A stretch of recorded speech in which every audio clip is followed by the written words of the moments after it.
Ladies and gentlemen, welcome to episode 29 of the Switch Nomads podcast. First of all, I shouldn't be here. My fellow African is nowhere to be found. So, as a, wait, it's kind of like next man up. He's not here. Somebody got to, and then allegedly, I like to talk. So here we go. I'm hosting today's episode until he comes back. You know, it's like I'm the captain now. Anyway, Anyways, with me, I have the usual crowd, the crew, the starting with the first lady. Here you go. OG, how you Hello. doing? I'm doing well. Thank you for having me. It's very, very hot here. So yeah, I love a heat wave, but this is doing too much. And no one to share it with. None of my boys have flown over, you know what I mean? TMI, too much information. Anyways, speaking of TMI, we go to the Senegalese king rapping a Stade Malien logo polo shirt. How you doing, sir?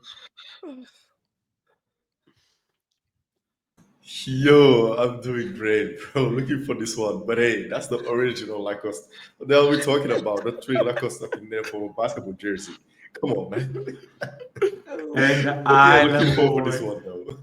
fresh, fresh of another quiz win, because yeah, he just can't lose. He's like DJ Khaled, all he does is win. Anyways, how you doing, sir? Yeah, I'm good. I'm good. Just ready to hear what you guys have to say. We have some nice topics today, and I guess the debates will be heated. So let's looking forward to what's going to happen in the next hour or so. And then you mentioned topics. Speaking of topics, let's go to hot topics with the OG. Let's go.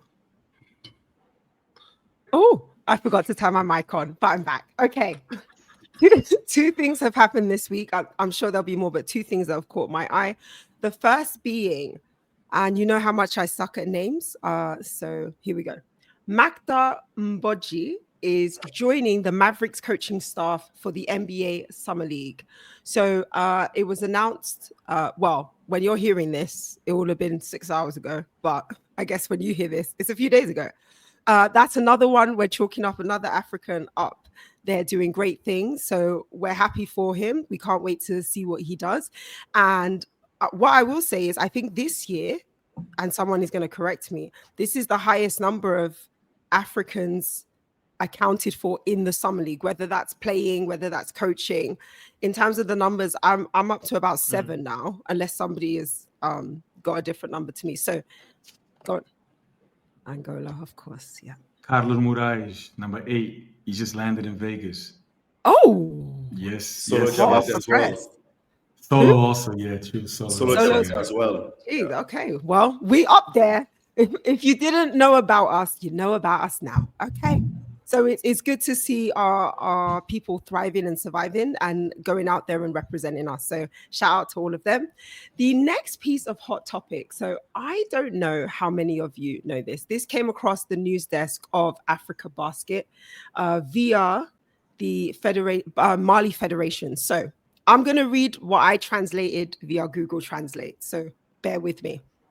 Essentially, the Mali under 19s girls who are going to be playing in the FIBA under 19s World Cup have been denied the visas that they need to take part in the final stage uh, via Czech Republic.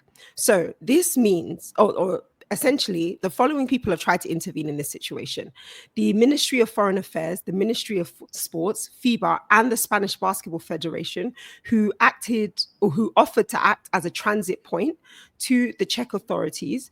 And the Czech authorities refused, arguing that the entire team would have to travel via Dakar, spending 3 to 4 days to obtain the visa. So, since there's been no agreement with Spain on entry via the Schengen visa, it would be prohibited for the team to travel. Therefore, the whole team will then not be able to travel and meet their obligations to play in the Under 19s World Cup.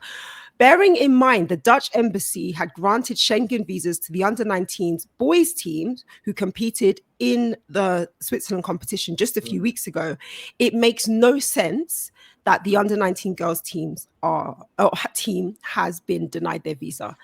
I just wanted to talk about this because I maybe I'm not understanding something. But what is Czech Republic's problem? You know what's happening? Like even there's supposed to be in the European Union supposed to be free circulation of Yes. people of good and goods, right? They having like some checkpoints now, no pun intended, but like in the on the way to Poland, I think Poland, you got here in Germany, if you go Mhm. on a highway, whatever, if crossing the Polish, German Polish border, there's some checkpoints now. You Yeah. because allegedly there's some they say some asylum seekers, there's some like illegal immigration, whatever. So they trying to fight that with this measure. I don't know about the Czech Republic because I know Germany borders a bunch of I think it's 9 countries if I'm not mistaken. Czech Republic got to be one of them. So I got to do a little bit more research, but it makes no sense, if the boys were granted, why can't the girls? And also, my thing is that if I understand it correctly, Spain offered to be the go-between. The Spanish Federation was like, "Hey, let's let the girls play," and the Czech Republic still said no. Which means, as a European Union, they're not even in agreement with each other as to what they're going to let happen and not let happen. Djigo. And then it's a competition, man. I mean, if you know that you won't grant visas to people, to players that are going to play in a competition, why would you organize that competition? Like for real, I don't know if did something or took action, but it doesn't make any sense to me. I mean, the boys did play in the World Cup, United World Cup here in Mhm. Switzerland. So why won't the girl can't be able to play? And do you I know what mean, I find? you Sorry, I didn't mean to interrupt you, but just no. quickly, don't you think it's really strange? No hate before anybody comes at me, but Mali hasn't done anything to nobody.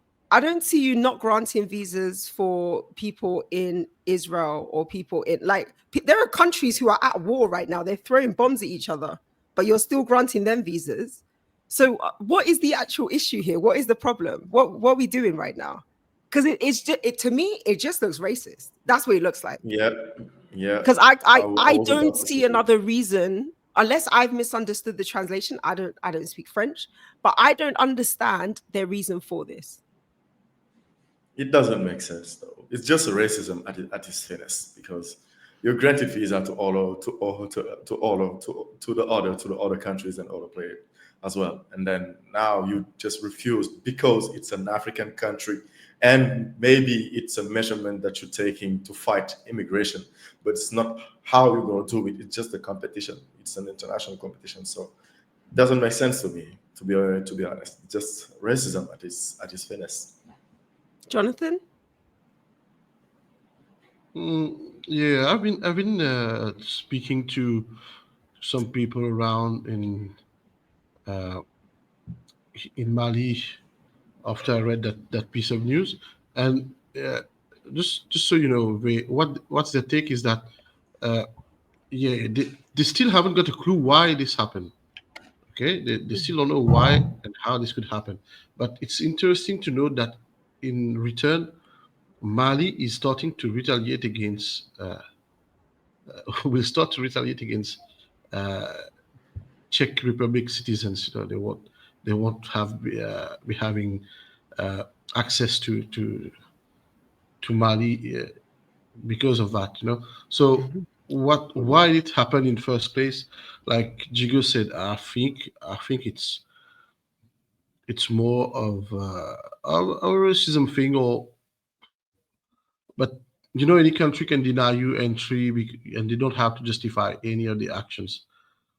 So we might suppose we might sorry, we might be putting out any theories we want, Mm. but at some point, yeah, it's just their decision against what we think, and there's nothing we can do about that. That's the saddest point. We can't fight. We just have to abide by what they decide, and it's sad. That's the saddest part of a story. I'm so sad for those girls, Yeah. But what can be done at this point to let them go and participate in I this just, I tournament. just feel like though FIBA gave this country the hosting rights, right? So at some point there has to be some sanction against the federation or whatever. Obviously, you can't sanction the country. FIBA doesn't have the power to do that. But in terms of like them not being able to participate in future competition, because essentially they've taken something away from 12 young ladies who have done nothing to that person's country. Those women have For never real. stepped foot in that country, will probably never step foot in that country again. And you have denied them the opportunity to shine on the international stage. And for what reason? To prove a point. I guess it's to prove a point, but like Just racism. there's got to be reciprocity. First of all, we got to, and then, but that, according to Schengen, I think Schengen rules change a little bit because, let's say, before, because I remember like when I was in Angola, a lot of people try to go to Portugal. So in the visa to go to Portugal was super hard to get. The embassy took because a lot of Angolans try to go there, so the embassy took forever to grant. Even an interview. So what a lot of people try to do was like, okay, let me go to Spain, ask the Spanish visa or German visa, and then I fly through Germany and then go to Portugal. But then the Schengen thing, okay, so they said, okay, the country that you're gonna spend the most amount of days is the country that got to give you the visa. So Mm, I don't even think they can bypass by going like, oh, let's say they Mali. I'm sure there's a flight that goes to France, and then mm. once they get to France, they go to they can go to they fly from France to Prague or Brno or whatever the place is But going to isn't be. but isn't that what the Spanish Federation said? The Spanish Federation said they are happy to be the transit point.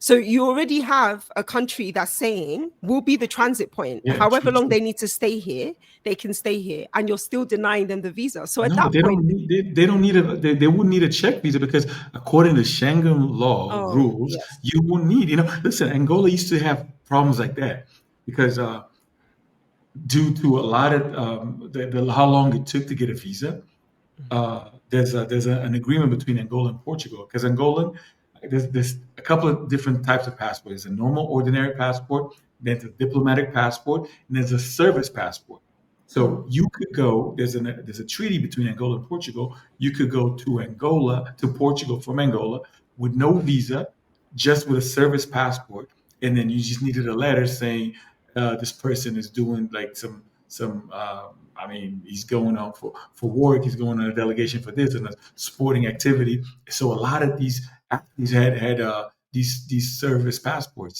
But then mm, the problem was you landed in Portugal, but you don't have a visa to be in Portugal. There's a special agreement. So when mm. you try to go to another country, it would cause problems. One of my athletes had a problem like this. He was put in jail in Serbia. Damn. The national team went to Serbia. He did not have a Serbian visa or a Schengen visa. He only had a residency card, but it was a different type of residency. It was only for Portuguese speaking African countries. Yeah. So he wasn't Oh. allowed. He got to Serbia. They're like, hey, because he came on a different flight. And Mhm. then, oh no, you can't come in. So they put him in jail. Not in jail, like a holding station. He Yeah. was there. He was there for a day. Whatever, they sent him back to Portugal. Damn. Yep. All right. Well, I hate to end on a bum note, but that's the end of Hot Topics. And I feel hopefully, maybe by the time you actually see this, it's resolved and the girls in Mali are playing in the Under 19s World Cup and they've actually won their first two games and they're on their way to the quarterfinals and everything we said is redundant. But that's the prayer. But yeah, we're going to Can head I back. can I can I add something? Can I add something? Just Sure. one piece of news. I feel like I just added to our group chat, but I feel like we kind of need to address that topic as well in the podcast, which is the teased American player that was Oh, supposed to play for the Senegalese yeah. basketball team. I forgot about They that. teased him till 1 month before tip off, and then Oh. now they reveal to the world it's not Kevin Durant. Unfortunately, it's a guy named Caleb. Hi, Caleb. How you doing? playing in Turkey, and come on, I don't even know the name of the club. It's not Fenerbahce as well. So yeah, his name is Caleb. They granted him the visa, they're granting him a passport and whatever to help the team to play for AfroBasket. But Caleb said he won't be able to participate in this year tournament because of personal and family issues. So yeah, I'm leaving it there. You can hand it. And Senegal wants to win the AfroBasket. Tell me, how will we win the AfroBasket if you have these guys? Tell me. I need you to That tell me is now. See your so life. serious. See your life. My question is, before you gave him a passport, did you not ask him what's your availability on August the this to Oh, September the this? Why did you they ask him his probably did. availability? They You should have probably made him did. sign And then they tell him something. yes. Wow. If I was the federation, I wouldn't have even announced him. I would have been like, cool, secretly gone back to FIBA and been like, yo, you see that paperwork that I gave you like a week ago? Take it back. Just act like I didn't give it to you. I'm gonna give you a new paperwork in like 2 weeks. Just relax. And then sit on it until they found a new guy. I don't even know why you would announce it if the guy isn't coming. That doesn't make any sense to me. You could have They literally chased picked him someone for else we would have months. never known. None of us would have ever known any of it. Now look at us laughing at you. No, but it You know went. what? There was a press conference. He said he announced it. Oh, we getting an American. No, Remember? that's fine. But why did they tell us the name of this American? They should have Oh, just, okay. you see what I'm No, saying? They should have asked for the paperwork back, switched it to somebody else's name, and then announced the new American. I tell you why. I tell you why. It's because so you can tell the world. You see who we could have brought to the AfroBasket. Now think about who will be bringing. What? That makes sense. I'm Hey, out. our host is back. Our host is back. So listen, I'm Oh gonna yeah, I'm sorry. Marcel gonna out. relieve myself from this burden, which is hosting back to back. Because come on, a brother got to rest. Anyways, back to you, Marcel. Thank you for coming. No. Before you start speaking, you're gonna get it. How are you half an hour late to host your own podcast? Let's start with that. Number two, how are you telling us 5 minutes before that you're gonna be half an hour late? Let's go there. Number three, why are you sitting there as if butter wouldn't melt? Huh? What are you gonna say for yourself, Marcelli? I guess the lady wants just to raise I don't know which issue. I wasn't 30 minutes late. Yeah, that's number one. And number two, I gave you my reasons. I just left the office a little bit late. Yeah, I'm 20 minutes away from the office to here. So please, guys, bear with me. But I'm here. Yeah, Yeah, I'm AfroBasket 5 minutes Thank preparations. you, late. sir. I'm not 30 minutes late. He's not And 5 minutes late. Five We minutes. start. Hey, and hey, hey. none of you guys are going to win the quiz today. I guarantee. None of you. Guaranteed. You So make up the Cello, answers. please. One of us is gonna Cello, win. please. Cello, Yeah. please. I I see my didn't ask life. for any account. No. I didn't ask any account of why you were late or whatever. Please, Sorry, you should know Jonathan. your, Why are you? Hold on. What are you doing, you should Jonathan? you What are should know you your doing? friends. You should know who are your friends. Wow. Look at your life. Hey, Jonathan, hey. your ancestors are watching you. Ha. Just like that, you turn your back on your people. Hey. That Niger My accent ancestors just has talked to dropped. The Niger my accent's ancestors just awful. talked to me. They just No worries, Just talk guys. to me. Anyway, I'm here. And it's always a pleasure to not only host, but participate in the Switch Nomads. And episode 29, I really want to do a back to back because you guys are stealing my show, my hosting show for episode 30, which will be OG. how is But he it letting is Preach. what it us to is. steal it? It is Scream. what it Tell him. is. Tell So him.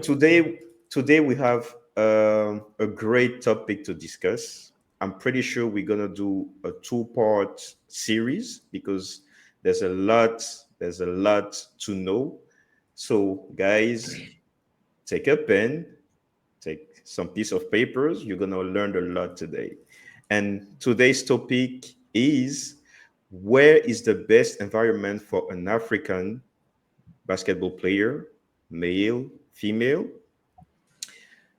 to evolve his or her basketball career. So we have several few points that we are going to discuss, and we're gonna jump right in with the first one.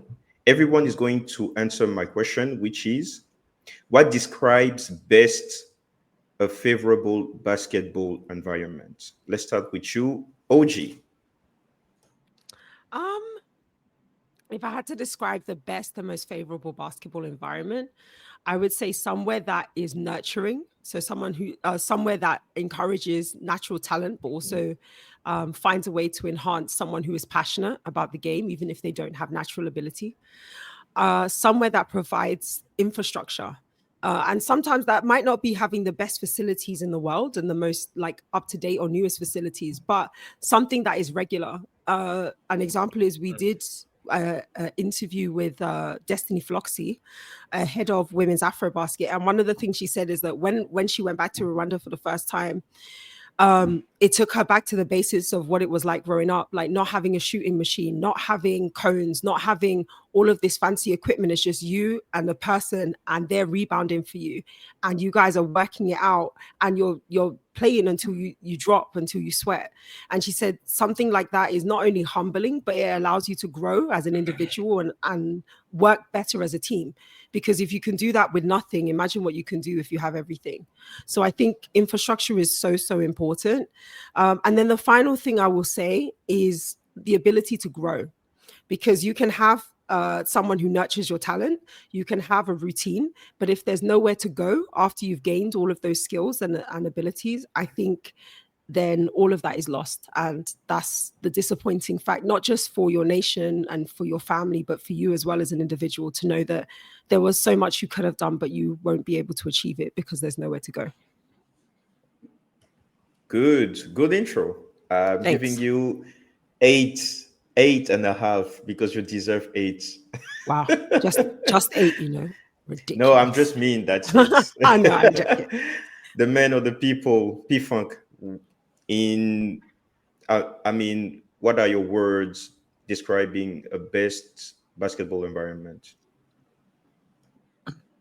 I mean, to be honest, I'm conflicted between, because we talked about it last episode also. Hey, is it still going the US route, playing high school, playing college, trying to make a name for yourself and then be drafted? Or being a man of mystery, like being someone like, oh, he's in Europe killing it.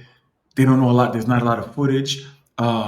He's still developing, whatever. He's a prospect. So let's get him now at 19 and let him. So, because I was thinking, the best examples that we had in the past were from especially African players, but like Akeem Olajuwon.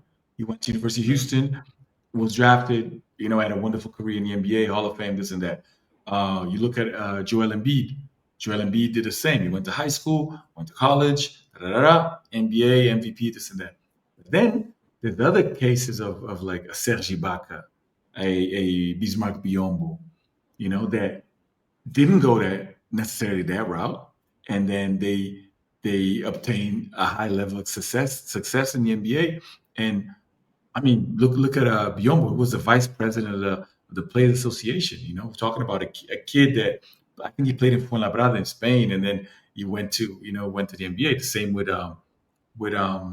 Ibaka. So right now, I'm conflicted because the NCAA is forcing the narrative that you got to come here and make money. You got to come here, make money, make like. Listen, I'm going to give you an example. There was one kid. He's of African descent. I think he's Nigerian descent, Nigerian American. His name is Baba. I don't know. I don't want to butcher his last name, but he's the number one player in next year's class, 2027. And someone told me, because he was going to go to one school, and then all of a sudden, this other school just came up and offered his kid. He's 16, about to be 17. $650,000 in high school. Can you imagine a 16-year-old going to be? He's a junior in high school, going to make $650,000. So next year he's probably going to make more, and then he's going to go to college, one and done, going to make a couple of million, and he goes to the NBA. So it's going to be like a transfer portal. It's going to be a transfer portal in high school now. The game is, it's over. Like, it's over. If a kid is making almost a quarter of a like three-quarters of $1 million, in high school. So That's to crazy. me, so the I think time will tell. What's the because honestly, I think the bubble's gonna burst too. I Because was it gonna cannot be. say the same thing. This is Yeah, not. it It's can't not. Is what's the word? It's not feasible. sustainable. Or Yeah. yeah, yeah, sustainable. Yeah, exactly. Because how much are you gonna? Because it's like this. They pay in high school, in college, they pay that much money to those guys because they generate a lot in terms of Mhm. jersey sales and whatever. This high school kid, what is he gonna generate? It's just hype. Mm. Say we got the number one player in the country. Da da da da. Boosters come and finance it because I don't think because before you would say okay we don't pay the players whatever there's a little revenue sharing but now there's boosters that say you want that guy I'll give you his 5 million go get him you know so yeah to me I'm conflicted but like yeah could be one way or I could just say you can stay home in Africa and look at the kids are playing NBA Academy games they're killing it Mhm. they Mhm. killing it Yeah, yeah, so you're right. yeah. And we're gonna come back to you because you are going to explain more in more details the best route because you have some players that you mentor them and then you monitor the best way for them. Switching the mic to Jigo. So the best basketball environment for you, what comes out the most as a basketball player? Like, do you think it's exposure, development, lifestyles, opportunities, the culture? What are the main key points that can shift or change a basketball player's mind before going abroad or staying home? Mm, so, I mean, kind of obvious, but now it's fading away a little bit, which is the American dream. So when I talk about the American dream, it's like exposure at some point, which is very important for the players and the kid because, I mean, the goal for an athlete is not just to turn pro.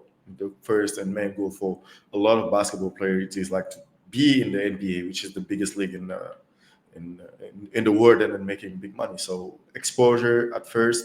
That's why you're seeing players choosing some big, if they have the opportunity, one of the best universities where they have one of the bigger programs, like basketball programs in terms of players that went out there, in terms of track players that get drafted out of these programs or whatever the case may be. And then another piece of it, which is familiarity. I mean, as an African player, when you travel abroad, it's always important to have some roots that you're a little bit attached to, or some people that you know that you are in the same pace in terms of culture, ethnicity, and language.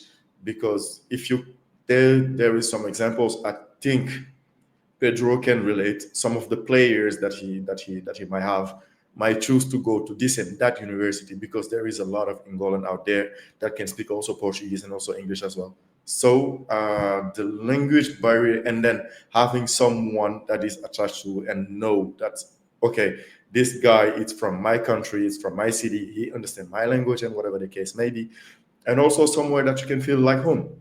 And this is not easy. This is not easy to replicate.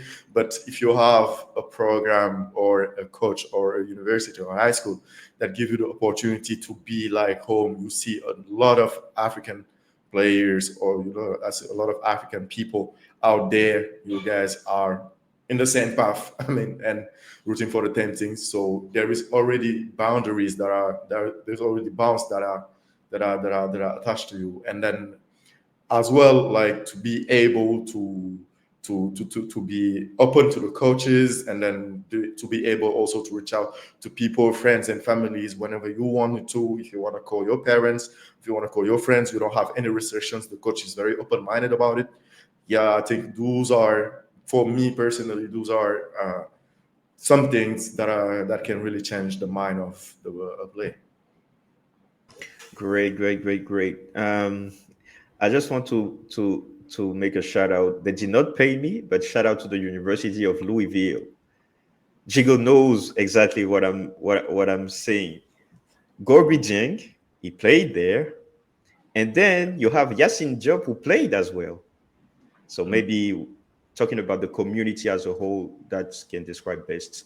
Switching the mic to the beard, what best describe the basketball environment? And then you're gonna keep the mic. We're gonna go once you finish that. We're gonna describe more with OG the African pathways, everything African related in terms of basketball environment. We're gonna discuss about it. So the floor is yours.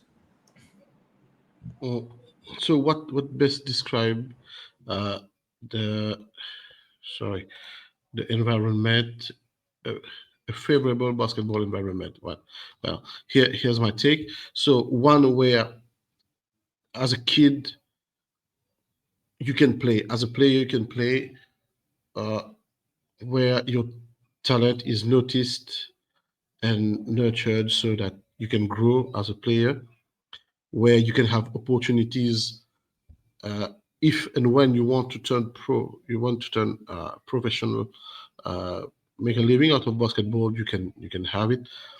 If you do not make it as a player, you can just try to become a referee, try to become a table official, try to become a coach, try to become so many positions in the basketball world where you can fulfill. And when I take Mauritius for example, everyone wants to become a player, but no one wants to help out and become a referee or a table official. It's sad because and it's hard to tell these people that maybe you don't have the what it takes to become a good player, but you can have what it takes to become a good referee. And if a favorable basketball environment should be able to identify to and to keep those people in the same in this universe, so that we have people at every possible position where we need them. You can't have a game without a referee. You can't have a game without a table official. So why I'll just ask a question again, and I take Mauritius as an example. Mauritius, it's only now that they're trying to have people fit in, but if you don't take the people from where they were, I mean, if you don't know how to identify a good player and who's not a good player, you can you won't have those positions filled. And we have a shortage of referees. And according to me, according from what I've been observing in the past years, it's because no one has been going out and saying, "Hey, you can't be a player, but you can be a referee. You can be uh, someone to you can help out in the club. You can help them communicate on socials. You can help. You can just try to be a first aider in the club. There's so many things. So this is what a favorable basketball environment is. It is one where everyone has his spot and can develop from that. That's it. Thank you. Great, great. I didn't see that scope. That's why you're here, and we're gonna deep dive in those African pathways because BAL showed or they outlined a best way to showcase talent and create what we used to call in last episode sustainability for the players. But switching to you, OG, what are the pros and cons of the African pathways? Talking about off court, especially activities. So you have sponsoring, you have, like Jonathan said, the official personnel, which is lacking, maybe the coaches, the referees, everything that can help close or not the players to stay in Africa and make a living out of basketball. So I think when I read the running order, I misunderstood your question. But the way I looked at it is what are the most common, or what are the emerging pathways now for an African player? And unfortunately, and I'm saying unfortunately because I think it's unfortunate how these things plan out. But for the players themselves, I don't think it's unfortunate. The three like top ways of doing it is one, and I'm reading off my list here, going through the NBA Academy. So, for example, you mentioned like what things are needed. The NBA Academy, for those who don't know, is based in Senegal. So it offers the most structured elite development pathway on the continent, and it has direct links to the NBA, NCAA, and BAL and Global Scouts. So in terms of you being 14, 15 and then wanting to be seen, getting into the MBA Academy can offer you full-time training, education, and life skills. Competing in international events like the NBA Academy Games, but I think that they're phasing that out. But even still, you could still compete in the BAL, and then they produce talent for US prep schools, D1 colleges, and even we've seen them. Players have gone to the NBA draft, and they have a standout alumni. So we talk about Darlem, we talk about Maluak, we talk about Chomchi. So they have now shown us a proven way of how to do things. The problem I have with that is like you start off in Senegal, but you don't end there. Do you see what I mean? So to me, it feels like it's not really like a real African pathway because it still ends up outside of Africa. So then the second one is going through local clubs, right? So you like, I don't know if you guys did this, but like in London where I grew up, you play for your school, and then if you're good enough at the school, then you get scouted to go into local clubs, and you play for the county, and then you play for the region, and then you play for national. Like it goes like that. So essentially that structure could happen here, and we've seen that in countries where you have a good structured system and the school system feeds in to local clubs, and then local clubs feed in to the national team. How that also is a problem now is those local clubs, for example, end up you qualifying for the road to the BAL, which is great. But the road to the BAL technically gets you qualified into the BAL. And then when you get seen, you end up going abroad somehow. So for example, you end up playing in top leagues, whether that's in Angola or Egypt, Rwanda or Tunisia. Then you join, and if you're not playing in a team that gets automatic qualification, you go to the BAL qualifiers. Let's say you stand out in the BAL qualifiers, you end up in the BAL. You could get a contract in Europe, in Asia, or even the G League. And real-time cases are Jean-Jacques Boissy from Senegal. Obviously, he was the MVP of the BAL in 2024. He's had the contract. Alou Diarra from Mali, BAL standout performance, pro contract in Europe.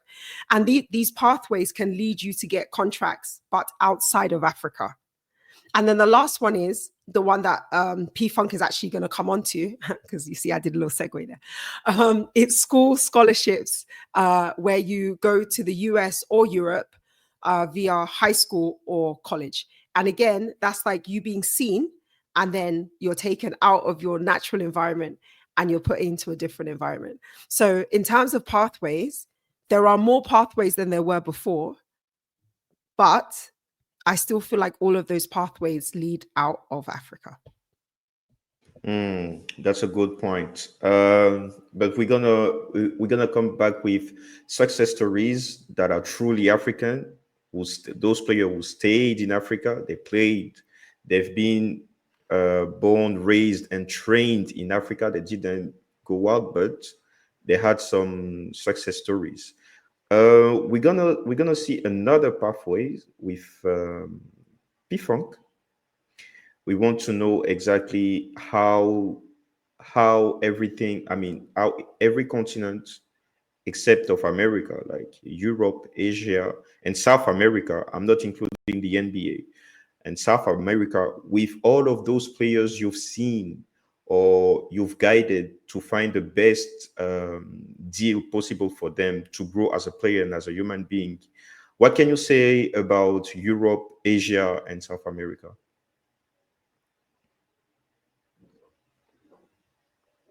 Cello, interesting question. Like Europe, Asia, and South America. Like let me give you a small example.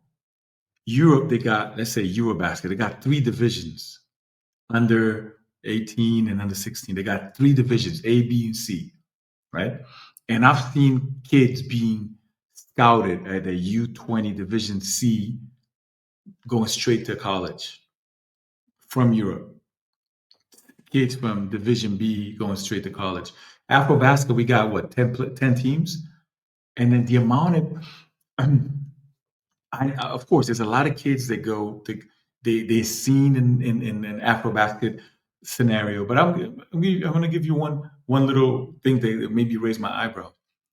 Last AfroBasket in South Africa, the qualification games, the group games, they were all in the same arena. There was video, this and that. There was footage. The other ones, there were no footage. One of my players scored 17, not a single video. And I was like, see, these are the things. These are the things. Like I was watching, and the degree of eyes, like in South America, in Europe, even in Asia, at those competitions, they're a lot higher. So you're gonna have all these scouts being those because let's say America, you guys play like Puerto Rico, right? Puerto Rico, though, then it goes and play because I think they have central baskets. So then they divide in case of because of geographically, and then they all play tournament of the Americas. They play the U.S., Canada, and all, so that Canadian kid that did his thing against the U.S. in at the World Cup, he got 12 scholarship offers after one game. So this is what we preventing these little girls from Mali to do, to be seen. So I'm just saying, like it's the one generation they're never gonna get it back. They're never gonna get it Yeah. back because I tell these kids, listen, hey, when I went to the World Cup, I say I wish Angola was here, but we didn't Mm. make it.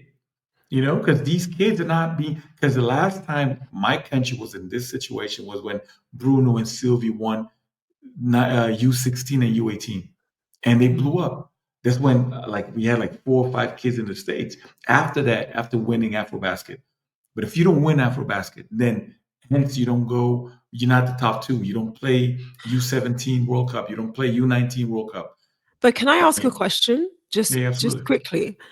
Do you not think that the World Cups are slightly unfair anyway? Because if you think about it, like Americas and Europe get more teams than Asia and Africa. So if they were truly being equal about it, they would give each region 4 teams, right? And you would still get and it would be the top 4 teams. So let's say whoever wins comes to defend their title, fine, Mhm. and then you lose one place from that region, and so they now get 3 spots.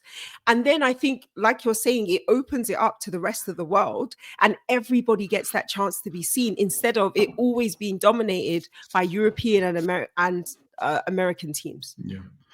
Um, 2022 U18 AfroBasket. There was 9 teams because one decided not to go at the last minute financial. I don't know what it was, whatever. They didn't go. So and you have like 20 in Europe, Division A, Mhm. 22 Division B, and like 14 Division C. So being fourth place out of 9 and being the top 4 out of 20, there's a big difference. So I think it has to do with the rankings. I think it has to do with the rankings. I think it has to do because look at even at a senior level, the last place teams were either Africa and then Asian. A couple of Asian, yeah. Yeah. You know, so unless we have a miracle, because come on, we could have had a miracle this time. Like Cameroon was beating Australia, right? Yeah. Cameroon was beating Australia. People go like, "Oh, it was that kid Duncan." It wasn't that kid Duncan because they were still winning by. They went to double overtime. You Yeah. know, Mali Crazy. beat Serbia. It's crazy. But Mali that's what beat. I'm saying. That's opportunity, is it not? They're able to do that because they've been given the opportunity to play against that caliber of team. If you're constantly playing B-level teams, you're always going to be a B-level team. When you graduate Facts. to play against the A-level team, you learn how to adapt and then you become an A-level player.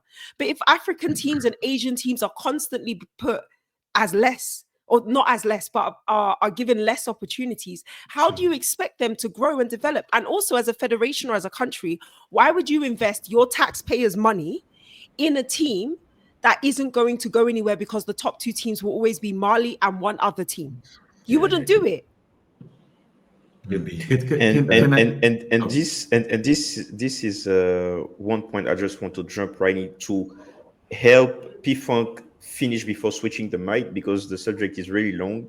Sorry. If you really want guys to make a part two, just let me know so no. that I'll cut it short and then we can switch. But P-Funk, that's my question for you.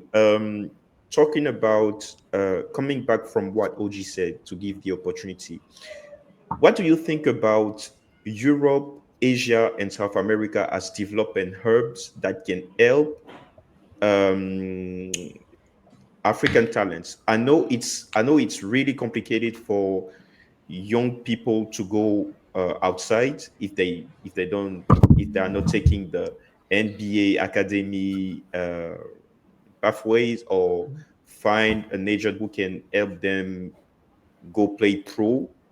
But for those kids who have either the two nationalities, like the dad or the mommy from Africa, but they've been born and raised outside, don't you think that playing over there can help a player or a group of players be a A-level player and then try to compete? Um, Marcel, I think I totally agree with you, and I will tell you something. Did you see the Cameroonian team? All those kids play for the same team, Academy in Varese in Italy. They play for the same academy. They Oh. play in Italy. They don't play in the NBA academy. They don't play in the States. They play in Italy. They should. I'm sure they're gonna go soon. I'm sure they're gonna go soon.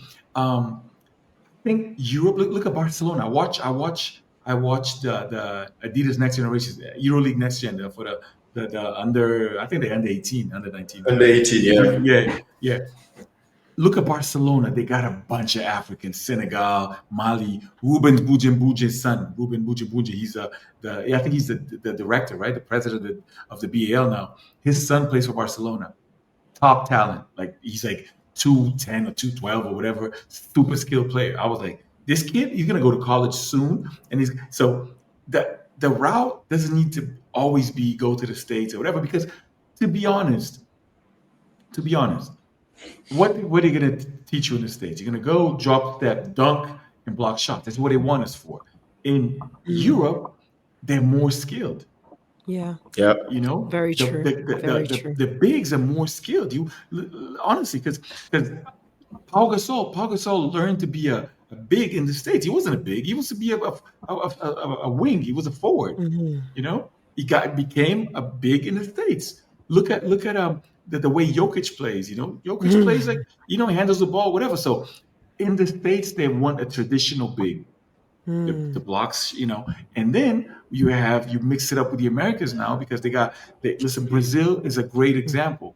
Kids are being drafted to the NBA straight from Brazil. They go Crazy. into OTE. They go into and of course Puerto Rico and then now speaking about America, like the continent, Canada.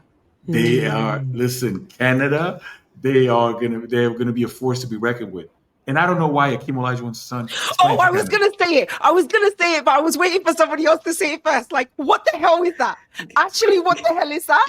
Because when I saw it, I thought it was a different Hakeem. It must have been No, it's not no, my it's the Hakeem. No. Not it's the my dream. It's the Hakeem. dream. The dream. Yeah. I Yeah. genuinely, I was so upset when I saw it because do you know what it says to me? And I think it says to other Africans, other Nigerians, is the dream doesn't believe Nigeria is good enough for his name. That's what it says to me because he was happy to let his son choose a different nation. And maybe it's the thing that, your son is born in another country and this is what they know and whatever. But then it's down to you as the parent to instill the values to say, like, this is what I did. This is what my name means. And then to see him wear that jersey, it really hurt me. And you said something then about the director of the BAL son also plays for somewhere else. Barcelona. Barcelona. Barcelona. Yeah. I just thought, like, all of these people that then become successful, right, for whatever reason, is there some type of trait that says to them, now that I am being successful, my child will not play for the country that I'm from? My child is going to go play for somewhere where they can win medal. Tell me if I'm wrong, because that's what it feels like. It I feels like think they just decide that I'm not going to let my child do that. I think the best the I don't have any children, but I believe like I believe that parents want the best for their children.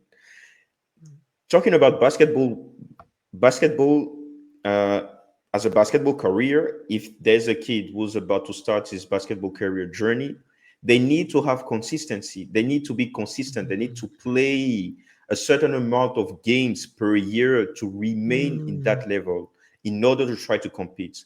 And I believe, like for those guys, they're not seeing it yet in Africa. BAL might exist, Afrobasket, African, women's Afrobasket, all of those competition can stay, like they will forever stay. But these are tournaments, they are not leagues. Even mm, BAL is just only on a span of three to 4 months. There's mm, no consistency like the NBA or college or even high school. Because in high school, you the length that you have from August, September until May, mm, if every weekend you play, you have at least 24 to 30 weekends. So that's 30 games. mm. Yes. So based on that, for a year, we talk about consistency, and only consistent player are recognized. Like they can go far. Very true. Very true. But It we're gonna still hurts switch. though. But It what? still hurts. Yeah. Hey, but It hurts. It hurts.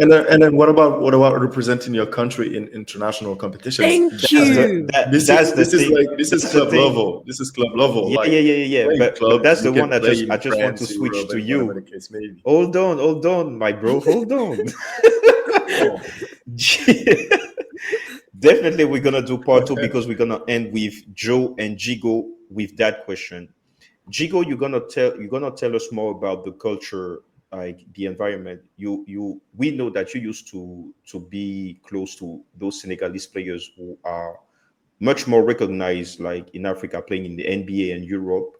We want to know what does it feel as a player to have language barrier, um, being new in a new community, find I mean, do or make baby steps in order to fit mhm. in the new culture.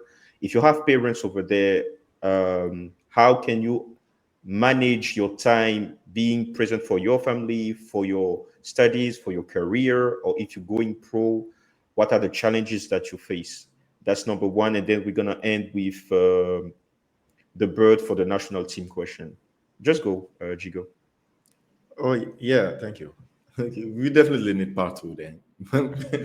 But You got three I, minutes maximum. I'm sorry. wow. Okay. That's not fair, but okay. I'm just gonna give an example of one of my friends that went abroad and to play in Japan for in a club. Like he turned pro. He was playing the local league last year, and then had the opportunity to travel. Now he's playing in D1 in Japan. So Nice. first thing that he did when he arrived, it's like he texted me and like, Jigo, you need to taught me how to speak English because here that's all they Oh. only speak English. I'm like, yo, it's very complicated because whenever he was needing something, the thing is he was talking first to his agent. The agent will translate it to the coach because there wasn't any player from the Japanese team, from his team that could speak French. Even his French wasn't as clear as Oh. he want to, and the English part was also really a big barrier for him. So he Mm, was lengthy, athletic, a great basketball player, but the communications, it was mm, really hard for him. So what he was always doing is like to reach out to his agent, the agent will reach out to the coach, and then so on and so on. And then after that, I started to have call with him to speak English with him a little bit for him to get to be in track a little bit more. And then yeah, he start to now he's getting a little bit used to it. He's understanding some little words and little things. Does he need So help? Because I'm yeah. a great English teacher. Why? Oh Why yeah, are for you all sure. laughing? Why are you all laughing? I'm just saying. I'm offering my services. Yeah, for Jeez. sure, yeah. No, but Yeah. yeah, just to be fair, I feel like English for an African player that go and play overseas, the language barrier is really something really big because you still have that educational part that is really missing in especially in the Francophone Africa. If I'm really talking about the Francophone Africa, like Senegal, Mali, Cote d'Ivoire, Cameroon, and whatever the case may be. So the language Cameroon is first, bilingual, and right? yeah, Cameroon is bilingual, but you have, I think, like half of the Yeah, the is French. French But part. yeah, Yeah. you kind of see what I mean. And then also culture. I mean, the culture environment. You go abroad. You will be missing jollof rice. so Done no, done so no. so yeah, just look at. I can give you an example. In AfroBasket, last AfroBasket, men's AfroBasket, what was it? 2021. Yeah, When the players came in Rwanda. for recruitment in Rwanda, the first thing that they asked to the cooker and then the team manager, it was like they could have chebuchel, if they could have jollof rice. Oh, That poor was sick. So baby. yeah, you will definitely miss those type of little things that you were kind of used to in Africa, and then yeah. But us as African, and then you're a basketball player, you will always figure it out.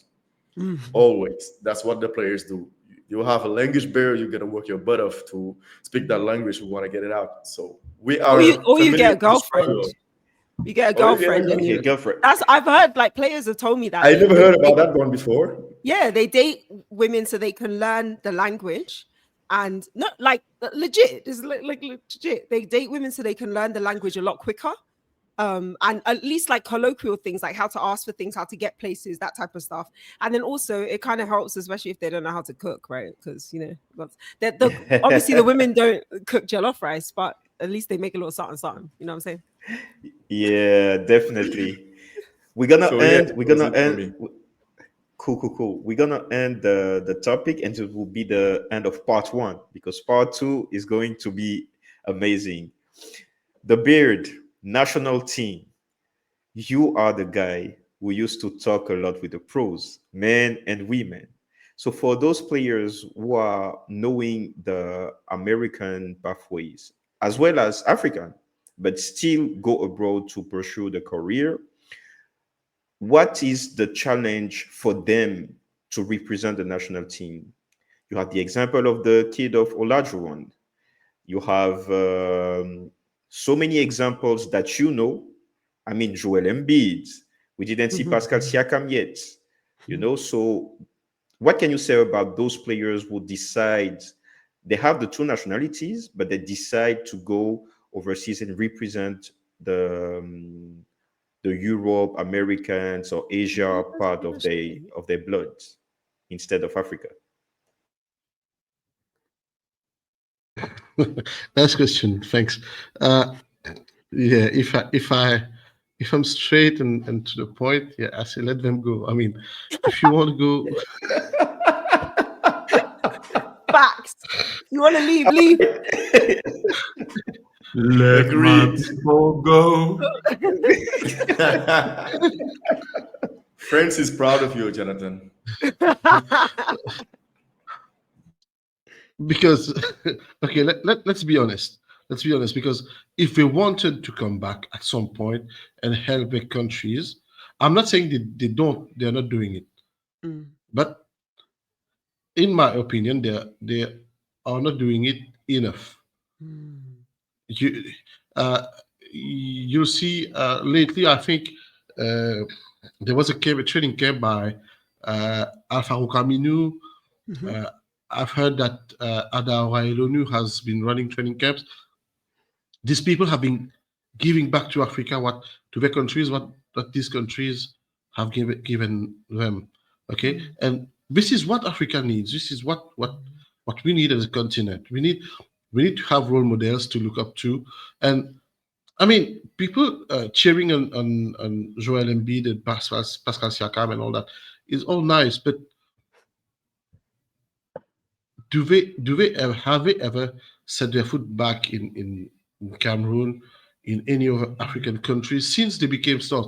I mean, Embiid chose to play for the US in the Olympics. Man, come on. facts. Someone Facts. is mad. I don't think it's even mad. It's No, just like he made his choice, so everyone we should just live with it.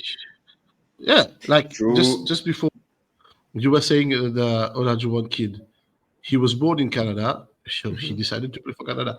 That's But if ever, you all know what I think about it. If ever he wanted to play for Nigeria, he would have blocked one player back home. And is That's this the plan? true.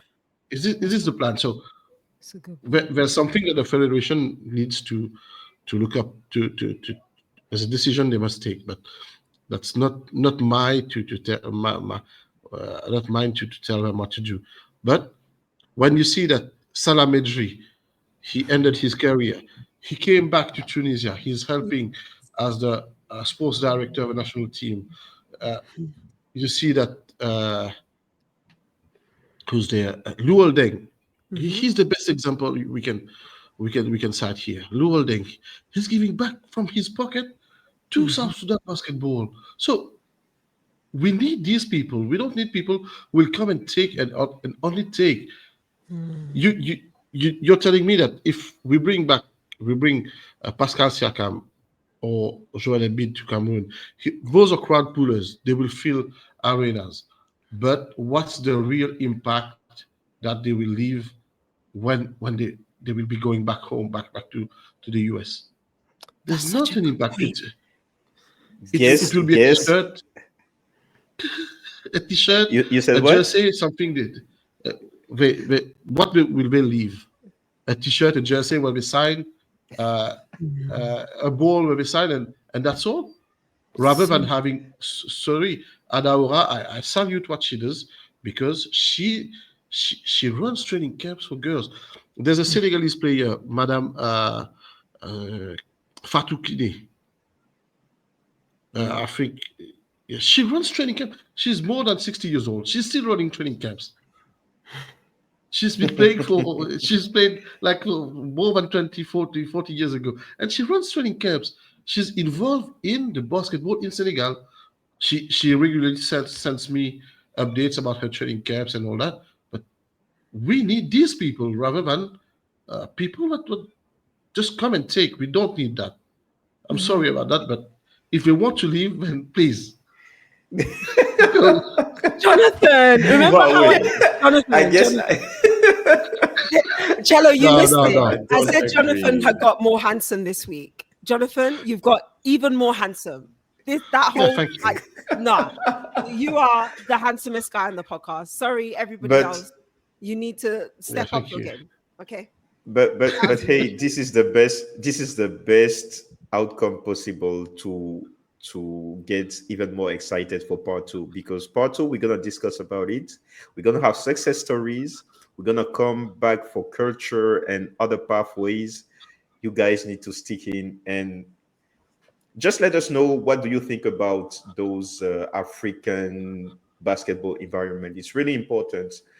It's a big subject. We can see change in the upcoming years. So just take part, and then you'll see that we can make the change with our leader, the beard. Facts. Beard for president. I really wanted to know that if the beard was president, and then if he was invited to yesterday's Donald Trump party for the African president, what will he say? Anyway, When this will be over, I'll tell you. When the recording's over, I'll tell you about it. It will be so dope. all right. So we're gonna switch the subject and we're gonna jump in another one, which is hidden hoops, the new topic that we talk about just to make basketball more knowledgeable for our followers. And today's country is Egypt. Woo woo. OG, P Funk, Djigo, and the Bird are going to present you Egypt basketball in 2 minutes. Oh wow. Just Okay. 2 minutes. I'm gonna go fast. 2 minutes, OG. You're gonna start with the past. So this is Egypt up until the year 2000. So Egypt's basketball story started early and it started really loud. So the game landed in Cairo and Alexandria in the 1930s. It was brought by European schools and military clubs, and Egypt joined FIBA in 1934, becoming Africa's first official member and one of FIBA's oldest global members. By the time most African nations were just getting started, FIBA had already played in the 1948 Olympics and finished fifth in the 1950s FIBA World Championships. This is a record that no African men's team has beaten since. Domestically, Egypt built a strong basketball culture around elite clubs, which we know the names of Al Ali, Zamalek, and Sporting Alexandria, which are some of the oldest basketball clubs in the world. These clubs dominated the local scene and supplied the backbone for the national team for decades to come. In continental competitions, Egypt helped found Afrobasket in 1962, and by the year 2000, they had already won 5 times. So that's 1962, 1964, 1970, 1975, and 1983. Only Angola and Senegal have won more times than them. On the women's side, Egypt were early leaders too. The women's national team debuted at the Afrobasket Women's Championships in 1966, and then just 2 years later, they won in 1968. They followed that with another gold in 1970 and then bronze in 1974, making them one of 5 African nations to have lifted the women's Afrobasket trophy and making the men and women both legacies in Africa. But after the strong start, the women's program has begun to fade. So this is due to political shifts, reduced funding, and the rise of West African powerhouses like Senegal and Nigeria, which meant that Egypt has been left struggling to keep up in the 1990s. By the end of the 20th century, Egypt had already written more basketball history than most nations could dream of. Their legacy was built on early access, strong clubs, and bold ambitions. So while the continent is still building at that time, they have gone on to show other African countries how to found African club basketball. And that's where I'll leave it. Thank you. We know the past, and that's a good thing. Hint. A question of the quiz is about of what OG says. Of course it is. Okay. So Pedro's We're gonna looking at the switch. camera like he wasn't paying attention. That's All right. hilarious. Joe is going to present to us Egyptian basketball in the present. Must I really do this? Because we all know Egyptian basketball nowadays. Yeah, just kidding. Okay. So what we know of Egyptian basketball, they have produced some of the most popular and best players on the continent. From the name, from memory, we could cite Ehab, I mean, mhm. Ehab Amin, yeah. We could cite Patrick Gardner. We could cite Anas Mahmoud, who's a tall, really big player. Tarek Orabi, you're talking about him? No, No, no, Anas Mahmoud. Okay. Don't forget Hagar on the women's side. yeah. Hagar Hamir, Jana El Alfi, Oh, yeah. Yes. yeah, up and coming players. Rim Musa, Nadine Mohammed, who just I think announced her retirement as a player. If I'm not sorry, Chilo. Cello, what'd you say? You're on mute. Oh, my bad. I said that was Reem Musa who announced her Reem Musa, retirement. yeah. Rim Yeah. Musa, sorry, my bad.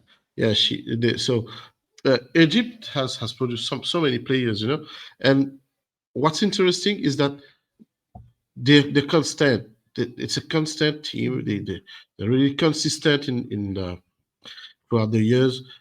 They come out. They build for 4 5 years.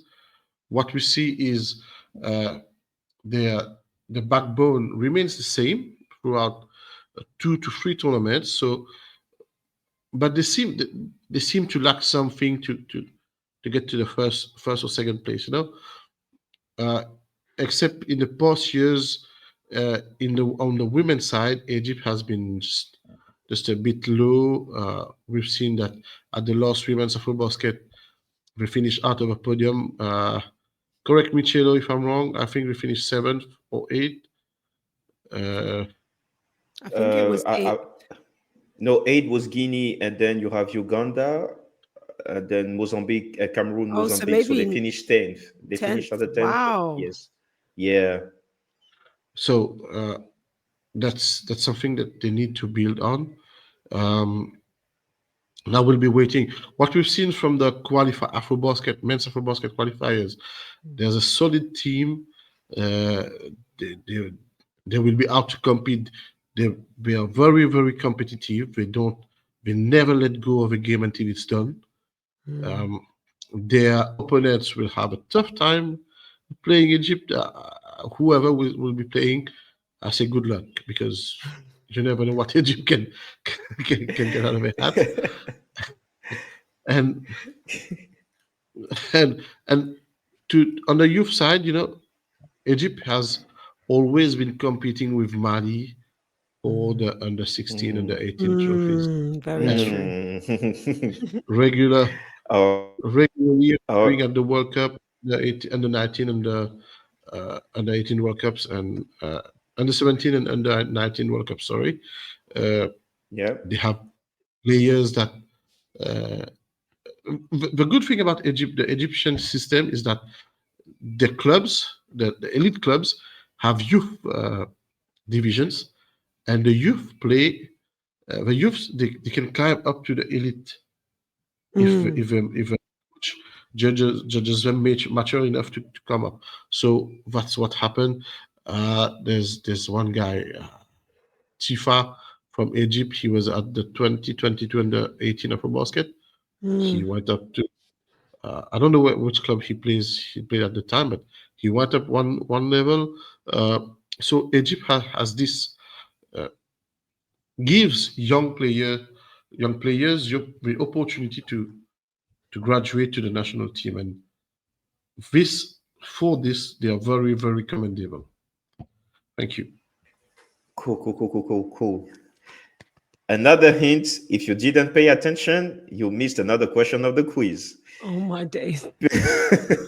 P Funk and Djigo, you guys are just going to let us know more about Egypt basketball future in 1 minute each.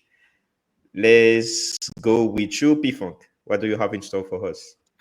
Hey, listen. The future is bright for both the men and the women's Egyptian national teams. First of all, they won 2022. Egypt won Mhm. AfroBasket, in Madagascar, right? Yeah, under 18. Yeah.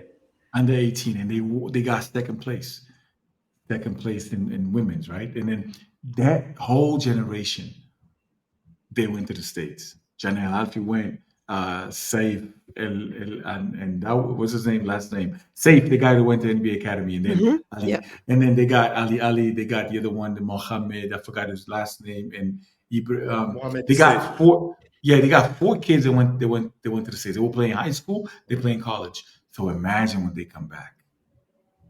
Imagine, because Mm. you guys mentioned Patrick Gardner and Anas Mahmoud. Anas Mahmoud went to Louisville, but before he was playing with Frenchie, with all these kids at West Oaks Academy in Florida. He's a come on, for you to be like offered a scholarship to play at Louisville. It's no joke. The kid is. I'm telling you, he's so. Imagine these kids. Imagine Anas Mahmoud taking these kids under his wing and mentoring them, and then say, "Listen, hey, that's what Cello said. They can go." No, Jonathan said they can go, and then it's a very. They don't say, "Okay, you're too young. If you can play, you can play. If you can play, you can play." So I can't wait to see these young men playing for the to see if they're gonna make it to the final roster. Because now they're gonna be 20, 21, 22. So it's time for them to step up their game and then show off at the national team level. And you got an NCAA champion, Janelle Halfway. She won for UConn. So can you imagine what she's gonna bring, that experience, and then the winning Mhm. culture that's gonna go and bring it to to the national team. So I mean, True. I couldn't be. I mean, me as an Angolan, I'm scared. I'm scared. So All right, all right. And you, Jigo, what else can you add? I think he took everything from you, huh? Yeah, I mean, he said it all, but I just wanted to say, like, for Africa, hold up, guys, stay ready. Egypt is coming. First edition is the BL. It was an Egyptian team that won. Zamalek won. Third edition, the Egyptian team won. This year, it was barely Ali Chad that won. So we know that on club level, that basketball culture that they were able to build. I mean, Egyptian basketball rely a lot in ball movement, spacing, 3-point shoot, cuts, and whatever the case may be. There's not ISO heavy basketball, and then they have all of this because of a big and great local league. So for people, you guys have no idea what's going on with us. I mean, and under 18, under 19, Pedro said it. All that generation went to the states, and all the girls as well. Egypt is a big country in terms of three x three, and 5-on-5 as well. We saw what they did in the qualifiers. Let's see what's going to happen in the next 2 years. But I can guarantee you that they are a force to be reckoned with. Great, great. And that ends Hidden Hoops with today's country, which was Egypt. Guys, are you ready? I gave you 2 hints. Questions are Let difficult. me let me go I take got a my pen, paper. even though Pen. I know that. Oh, I need and I let need me to go take my again. questions as well. Guys, you know your favorite part is the quiz. And today I'm hosting the quiz. I just wanted to play smooth, but in last episode, people were on my nerves. And I'm looking at someone, the only lady in the house. Biba Yeah, B. You were on my you were on my nerve last week. So of my course. questions of today, they're going Yeah, to be really, really difficult. of course they Jigo are. left. Jigo left the chat. Oh, for everything left. No, he's giving us a head start. Guys, So you can start. You can start. no, let's just wait for him as well. I'm But just where do he going to go have now? he went to take a sheet of paper, I believe. I need to He take my doesn't questions as well. need. Oh, he's cool. Pedro, you think that did I hear you? I heard you. I'm saying that you gave us a head start. You also said that I don't need a paper because No, I you would don't need lose a paper. anyway. I didn't say you're gonna lose. I say you don't need a paper because you're gonna get it off top. That's what I said. You're a freestyle rapper. You're a battle rapper. You don't write the Lol. rhyme. Mm. If I have 2 points today, I declare myself that I won. Wait. One question. One question. How many Yes. questions are there? Should be How How many 18. many questions? questions do you want? 18. Five. Wow. five. You want Five. five? Five You questions. want five Yeah, questions? yeah. We All can right, do all this in right. 5. Okay. Are you In I'm ready? ready. 1893, who won the World Cup in 1980? In 1893. Exactly. That's my question. Which African team only participated in the World Cup? No, I'm joking. But let's go. Question number Okay. one. You better joke. Question number one. Since 2007, Oh Lord. Oof. pay attention. Since 2007, Senegal never missed the All Star 5 Afro Basket women. Mm, True or false? Since 27. Since 2007, Senegal never missed an All Star 5 in the Afrobasket women competition. I like this True question. or false? There's only 2 possibilities. It's a No, 50 but 50 then there's gonna chance. be a second. There's gonna be a second No, part he wouldn't. saying He wouldn't. Exactly. He wouldn't do that. Oh, Nah, he wouldn't. he wouldn't do that. He wouldn't do that. Hey, come on. All right, Yeah. I'm ready. Yes. Count us down, boss man. You ready? You ready? You sure? Yes. Djigo, I you hope, wrote I something? hope so. Yeah. Okay, I 3, was Can't 2, blank. can't see it. 1. Show the answers. Oh, you put true. Oh, Uh, am I wrong? But they didn't get So, on the podium on 2019. So how would they have been in the All-Star 5? Because we're too good. so the answer is true. Since 2007, Senegal never missed an All-Star 5. And Shout it's out to true. Astu Traore, Aya Traore, who carry out till Can you just 2018, shut up? Can you just shut up? Wow! Excuse me. That I was this didn't rude, mean Djigo, it. I didn't mean it the bad way, but this is one of the bonus questions. Oh. Djigo, said, Let, Djigo, keep talking. Djigo, keep talking. Keep talking. Keep talking. Djigo, please keep talking. let just please let us do the rankings. So I have my boy, P Funk One with point. 1. I have the bird I talk a lot. Damn. with 1. Mhm, I have Jigo mhm, mhm. with 1, and And then OG with OG. one. With one. With one. What the One team. heck? I'm saying false behind 0. All right, the bonus questions. The bonus question is Yep. in this last 9 editions. So from 2007 until now, that's 9 editions. Mm. How many times how many times Aya Traore was named in this All-Star 5? How many times?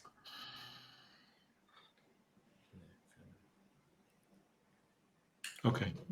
I'm just guessing it. I'm gonna guess 2. I think Nah, I've I'm gone gonna 1 too guess. high. I think I've got Jonathan's gonna get it right, obviously, because why would he Yep. miss? It's Guys, always guys, Jonathan. let me help Mhm, you. Let's pay mhm. attention. I said since 2007, and I Yes. said in the last 9 Yeah. editions. And Yes. you said there's one edition when they didn't when they were not on the podium, but still they won. Yes. It Yeah. was in 2021. It was Yassine Job that year. Mhm, 2021, Senegal finished 4th. mhm. So with all of these key points, just make sure to have the number right. And then another hint is that Aya Traore said in the press conference in the last flash interview in 2023 that it might be her last Afrobasket women. That So That doesn't doesn't help. answer the question. That doesn't answer the question at all. I say it helps. It helps. It's how many times has she been in the All-Star 5? Not how Yes. many Yeah. times has Senegal. So No. assuming that she wasn't in the All-Star 5 all the time, uh, out of 9, you're just gonna guess, isn't it? Like, Hold on. Let Yeah. me help you once again. She wasn't in Yep. 2023 and she wasn't in 2021. okay, thank you. So that leaves Okay. That 7. doesn't that still leaves So 7. yeah. Okay. Are you guys ready? Yeah, 3, Yes, I'm sir. ready. no, 2, 1. Show.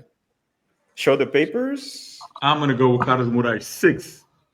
I got 4. 5. Jonathan? What's Jonathan no, say? I'm Joe? out. I'm out. Jonathan, I'm out. just pick a number. Just pick a number. Just pick. Any number. Okay. He didn't put any Okay, number. He okay. didn't show. Wait, wait, No, wait, wait, wait, wait, wait, wait, he wait. picked 7. 7. All right. At least we all picked a Guys, different number. guys, this one is obvious. The only guy who found the answer right is a Senegalese. Oh, for Pete's sake. Yo, Ah, listen. don't In talk. between, Don't we So, got talk. Astu Don't Traore, talk you now. know. Don't talk now. Aya Traore Don't talk too won the much. All Star 5 4 times. Guys, do you So, remember me saying? Do you remember me saying that I think I've gone 1 too high? That's exactly what I did. I picked 5 Yeah. instead of 4. So I should get half a point for that because I knew in my mind I'd gone 1 too high. I picked three okay, too high. so, okay, 4, Jigo 4, is Oh, 4. having 2 points. 2110. Okay. Oh wow. Yes. You don't need to Next. emphasize the 0, people. No, okay. 211, not 1. Okay. Okay.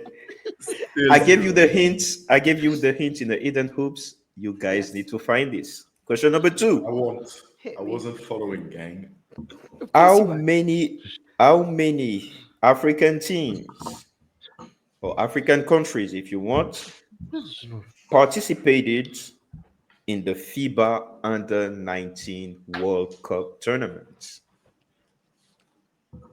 When? Since its creation, how many as a whole? How many Oh, African Oh my countries? Yo, God. How was that in Hidden Hoops? That wasn't in Hidden Hoops. you talking about? No one said that. The the Nobody bonus actually said question that.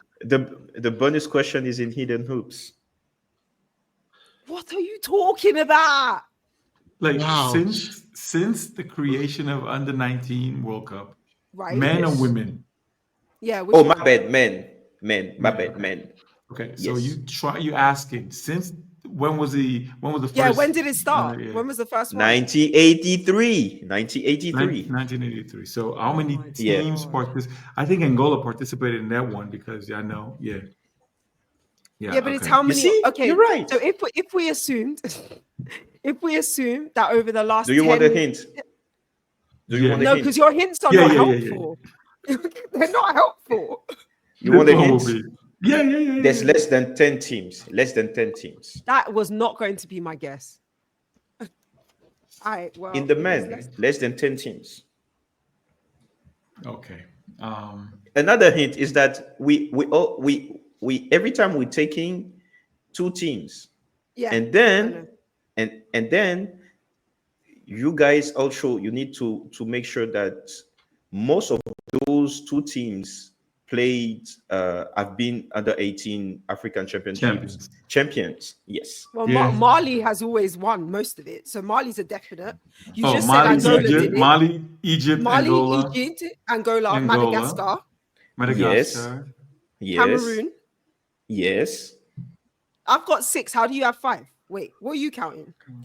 3, Oh my god. 2, 1. I'm so confused. How did you Bon. get 5? Are you guys ready? Okay. I got I six. got 7 too. 6. What about you? Jonathan got 6. Oh, it's 6 versus 7. So if I'm base myself on the number which is closer, Mm-hmm. OG and P-Funk got the points. It's 5, isn't it? 7? It's five. not 7, it's 9 It's 8. teams. And those 9 9. teams Oh. are 9? Angola, Yes. Cote d'Ivoire, Oh, didn't get that. Ooh, missed that one. Angola, Madagascar. Cote Madagascar. d'Ivoire, Nigeria, Oh, of course. Madagascar, Tunisia, Nigeria. Egypt, Mali, Mm-hmm. and it remains two, huh? Cameroon. Cameroon, Cameroon, Senegal, and the You said last Senegal? and Senegal. Senegal. Yeah. These are the 9. Damn. So we back. We well back. done. Two, Okay. Dang. 2-1. No, 2-2-1-1. Okay, here we Okay. go. P-Funk I'm 2, on the board. Joe 1, Djigo 2, and OG 1. 1. Yeah. How Okay, does let's go. Djigo have more points than me? That's Bo- crazy. bonus What about question. Senegal? Since the last episode, I'm getting more points than you are, though. Bonus I'm question. I'm Guys, just not gonna wait. bonus questions. Are you ready? So bonus question for this second Which question. Yes, for the second question. Which country Mhm.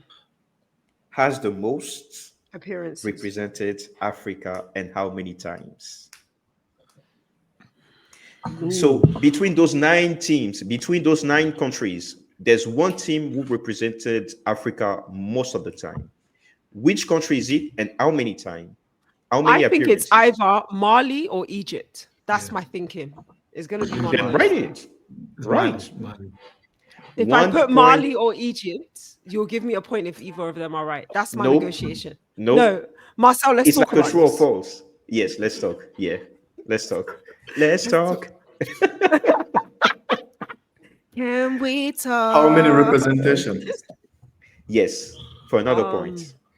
I'm gonna go rogue. Okay. 5, Wait. This is tough. Hold on. 4.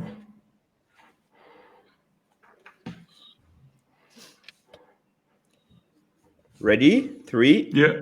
2, 1. Show. So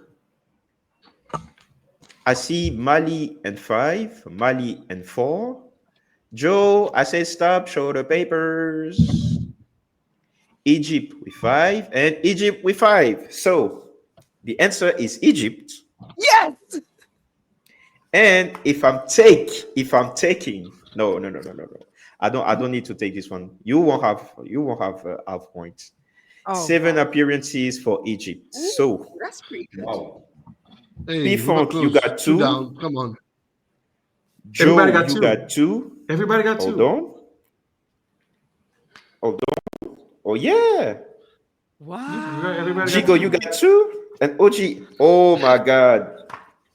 P-Funk, Guys. your math, your maths, Guys, it's P-Funk's going maths is exciting. immaculate.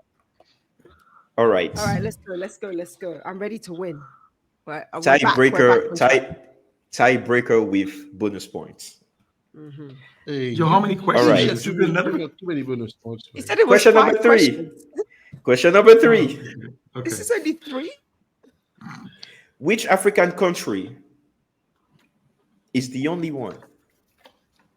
Is the only one? Not 2, 1. Only Which one. African country is the only one to participate I know the question. and win Yep, I know it. FIBA Eurobasket? Got it. If you're a real fan, you know it. And even if you didn't listen to Hidden Hoops, I left it out on purpose because I thought you were going to put this in as a question. And the bonus question is going to be on what year, and I can tell you that too, bro. Yeah, but this one is Yeah. easy for you because I did the history, so obviously I know. she I will gave the answer I already will for that collect African my team. points. I will collect my points now. Are you guys ready? Which 5, African team? Which African is the team? What do only- you mean by that? 3. What do you mean? What do you mean? The question is clear. Which African country is the only one to participate and win the FIBA Eurobasket? Zimbabwe. 5, 4, 4, 3. 3, 2, 1. Show. Egypt. Hold on, OG. Hold on. You don't need to put the year. Right. So Egypt is the correct answer.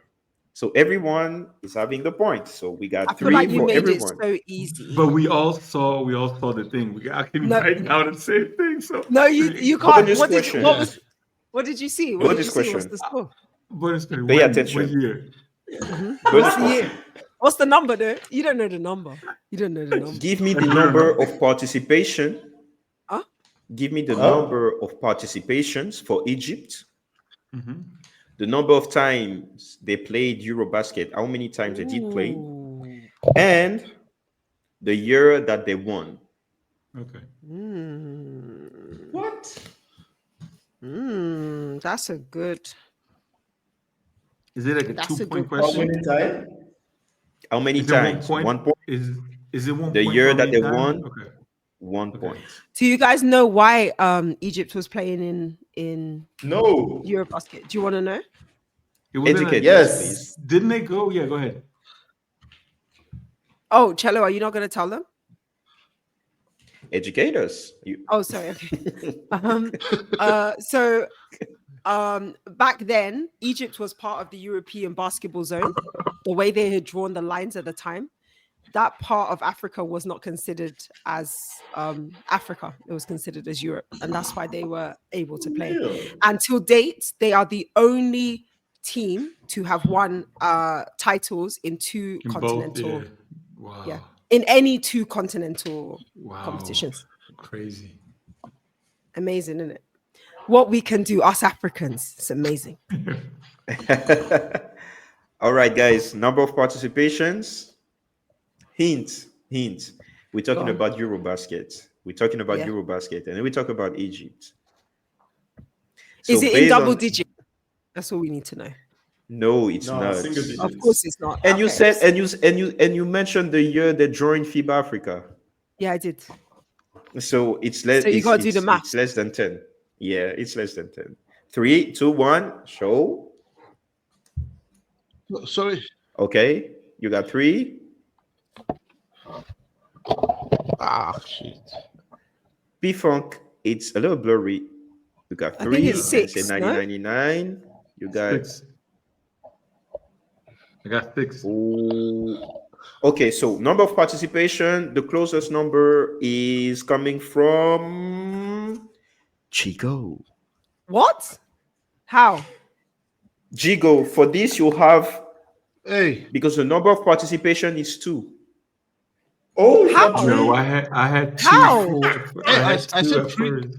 I said 3. I said 3. Cello, Okay, I okay, said okay, 3. okay. Cello, Okay, I okay, said okay, 3. okay, Come on. okay, okay, okay. Oh, hold on. And Jonathan, let me win. Let me win in peace, bro. Dang. Did he get the year right? No. No, Djigo didn't get the year right. He had 47. He had 47. No, the year is 49. oh, the year is 49. I got the year right. Oh, So Jonathan So gets 2 points.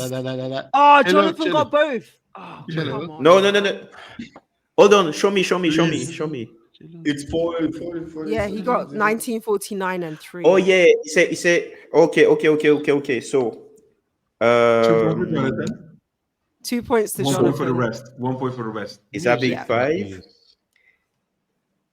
Djigo is not last. to my ears. Is No, that what big do you mean 4? 5? He has 4. No, I said Everybody had Djigo. 2. But everyone I had said 2 Djigo. before, right? Yeah, but Jonathan has 4 because we all had 2 points before, and you just added 2 points. That means he's on 4. Yeah, he No, said 5. That's what I'm saying. everyone got 3 before the bonus, right? Oh, everyone had because 2. the answer was Egypt. Fighting- So then we Oh, all Fighting got gotcha, three. Egypt. Yeah. Yes. 5, Okay. 4. 5, 4 for the rest of us. Okay, 5, 4. Yeah. So Okay. P Funk, you got 3, right? As well as I got no. I got With 4. Egypt as the answer, got- that makes 3, right? Yeah, we all Yeah. had 3. So now Yes. I got 1 point. Me, Djigo, and OG got 1 point. So it's 5, 4, 4, 4. Yeah. Yeah. So Joe is having 5. Oh yeah. Are you guys ready? This you is the guys last ready? question. Yeah, last question, and we need to Okay, close it cool. out. Last question. Damn. This is easy. Like this is really easy. Really easy. I don't Pay want to Easy or attention. our easy? Off. Our Define easy. Not my easy, but everyone's easy. spell my Matthias ear. Maddy. No. I guess Jonathan will have that one. You want to kill P Funk. So here's the questions. Spell Since Eli the cre- Ranjaman Ponyona. But yeah. Since the creation Oh Lord. since the Since creation creation of of Earth. yes. Mankind. No. Of the FIBA Africa Under 16 African Championship. When was that? Women Oh don't Lord. don't care about the year, but since the debut of FIBA Africa Women Under 16 African Championships, Mhm. Mali never went to the second place. True or false? What? Djigo, do you not understand the question? Has Mali ever placed second at the women's under 60? Wait, under 16s or under 18s? Women's. Sorry. Under 16 women. Under 16s. Have they ever been Women. second? True or false? That's it. True or false? Nah, I feel Gotta be like a that trick one is question. It's a trick question. Yeah. Because then it'd be like, when did they place? Whatever. 5. True or false? Hold on. Done. Are you guys ready? I mean, Let's My get answer is the along. same as Jonathan's answer. So the question is See, so I'm they not the only never one, went right? second, right? The question is they never went second. Yes, Yeah. true or false? They never went True, second. true or false? Three, 3, two. 2. My answer is Jonathan's answer. Jonathan, what's your I answer? said false. Oh, Jonathan, True. why'd you do this to me? Ho, ho, ho, ho, ho, ho. Guys, Damn it. roulement Damn de it, tambour. Jonathan. Let's play the drums. Lucy's gonna hate that sound. For the win, the answer is true. Oh no. In your face, I lost it, but I wasn't live. In your Really? face, in your face. So, 8 times. Mali never They won went everyone. second. They've won They every won single one. everyone. So, Joe, you got 6. P Funk, you got 5. And the rest got 4. OG, you got 4. And Djigo And got 4. So Djigo. Djigo's last. I'm No, not last. it's not last. You- It's not you're last. I'm You not share the last. last position. You No, share no, the no, last no, no, no, position. no, no. I will always be on top. I am a winner. God will never let me fail. So I did not come last. Djigo came last, and I'm on top of Djigo. Hold on, Let's hold on, hold go with on, that. hold on. Just answer that question. What is your name? What is your name? OG. OG. Jigo, what is your name? Djigo. No. Stop it. How do we spell Jigo? With D, Shut right? Shut up. Shut up. With Shut the up. D, Shut up. yeah. How do we spell O? OG. How do No, we it's spell? with an A. It's an A. It's actually spelled with an A. I don't understand what you're talking about. It's an African All accent. right. It's All right. So Colo, today's colo. ranking. The So streak today's ranking we continues. have. See you live. For every Christian Colo, colo. for everything continues, but congrats for today's winner, which is Jonathan. Hey, but I'm coming. I'm getting better and better. Yeah. Yeah. better and better. It's You getting play. better and Yeah, you better. got points now. Yeah, you got play. You got points. And now I'm getting Feed points. Oh the my gosh. beard. The beard is crazy. He's got his own brand. Feed the now. beard. Yeah, he's so into it, man. Exactly. He Feed the is so beard. into So it, man. Lord. today has been amazing. I had a lot of fun with you guys, but it's time to wrap things up, and we need to ease our friend, my personal friend, my intimate friend, Lucy. I just wish that one day, maybe next episode, if she has time, Lucy, please come and join us. I mean, come and join me live. Why is A he Come podcast and join date? me live. What? This is what What we're is doing now? It's A not a podcast dating date? show. So you just want to have the podcast with you and Lucy? Is that what I'm understanding? No. Everyone is You know- going to be there. See, God willing, Okay. everyone is going to be Oh, he there. likes And watching. I'm just everyone going. to, and we're all And going I'm to shut going to- our mics. No. And I'm let just you going to go. take care of our special guest, my friend. Yes, guys. wait, All wait, right, wait, man. wait. Do you This is too much. remember? Do you guys remember when we started the podcast?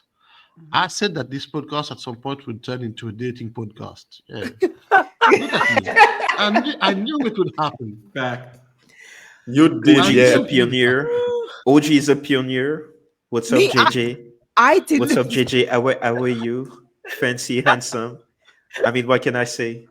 Dressed, nice dressed, nice hairstyle, nice everything. What can I I just- say? Dating podcast And, is and then wild. you are warning from afar. You are warning from afar, young Senegalese ladies who are having a crush. It's like, I'm just going to do like a huge block. Like, no. I'm just going to do my Dikembe Mutombo. No. But hey, the bird, the beard. Let's just see and confirm in the upcoming, in upcoming episodes. The only guys, I mean, the one Jigo is not taken yet, ladies.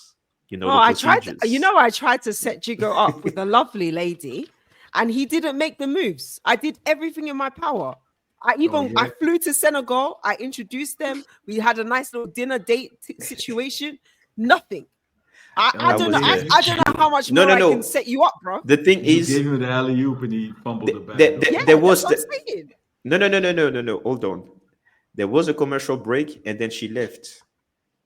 What Jigo Oh. didn't say to everyone is that they're playing basketball together. Oh, Djigo, sly. Look at his face. Look at his face. He doesn't even know what to say. If you were So he took European, your you'd be alley going oop. very red. Don't It took the alley oop. He didn't tell Well you the done. end of the story. But Final Ouch. tour, guys. Final tour, please. hey, you Final want to tour, skip?